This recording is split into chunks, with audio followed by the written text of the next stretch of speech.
बिस्मिल्लाहिर्रहमानिर्रहीम।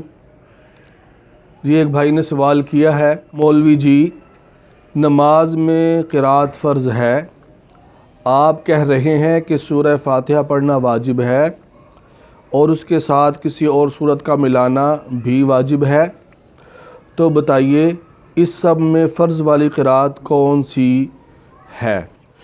तो ये बात इन्होंने ठीक लिखी है, जैसे मैंने बतलाया कि सूरह फ़ातिहा पढ़ना वाजिब है, सूरत का मिलाना भी वाजिब है। अब मैं आपको इस मसले को समझाता हूँ और आपने गौर से सुनना है इसको। देखें, मुतलक़न क़िरात फ़र्ज़ है और मुतलक़न क़िरात किसे कहते हैं ये भी पता होना चाहिए।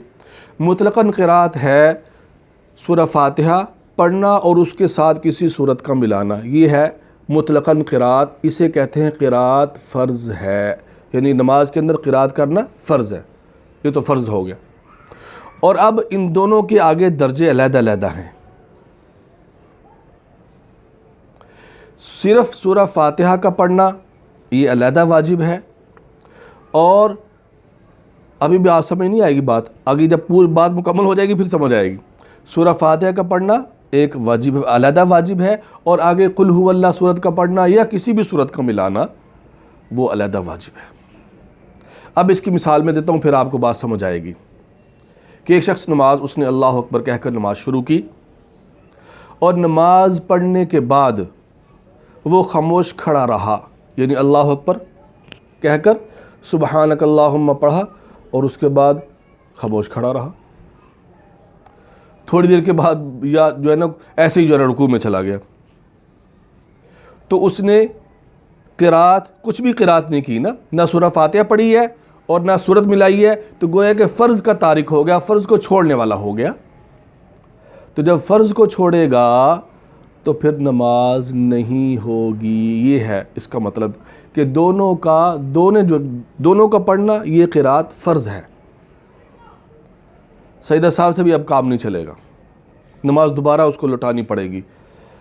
अच्छा, एक दूसरी सूरत अल्लाह अकबर कही उसने, सना पढ़ी या ना पढ़ी बहरहाल, लेकिन उसने सूरह फ़ातिहा पढ़ने के बाद तकबीर कह दी और रुकू में चला गया।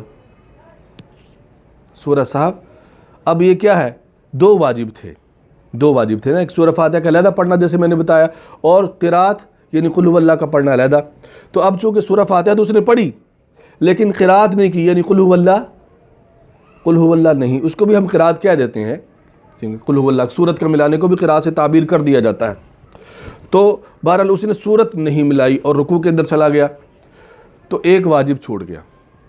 वाजिब छूटा तो वाजिब के छूटने से अब सईदा साहब आ जाएगा, सईदा साहब कर लेगा, नमाज हो जाएगी। इसकी दूसरी सूरत, उसने अल्लाह अकबर कहा और उसके बाद उसने सूरह फ़ातिहा नहीं पढ़ी, भूल गया, और उसने कुल हुवल्लाह से शुरू कर दिया।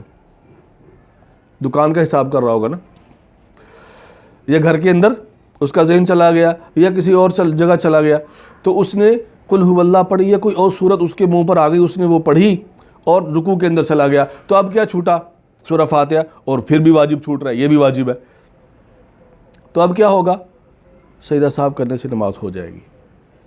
और सबसे पहली सूरत मैंने बताई कि दोनों में से कुछ भी नहीं पढ़ा, ये है मुतलक़न क़िरात, इसे कहते हैं फ़र्ज़ क़िरात, और ये फ़र्ज़ है, दोनों चीज़ों का पढ़ना फ़र्ज़ है।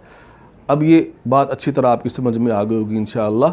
तो जब दोनों चीज़ें नहीं पढ़ेगा तो ये क़िरात फ़र्ज़ है, यानी मुतलक़न क़िरात करना, तो इसमें सईदा साहब नहीं होगा, इसलिए कि फ़र्ज़ है। और आपने पढ़ा कि फ़र्ज़ के छूटने से सईदा साहब नहीं होता, बल्कि नमाज को लौटाना पड़ता है। वमा अलैना इल्लल बलाग।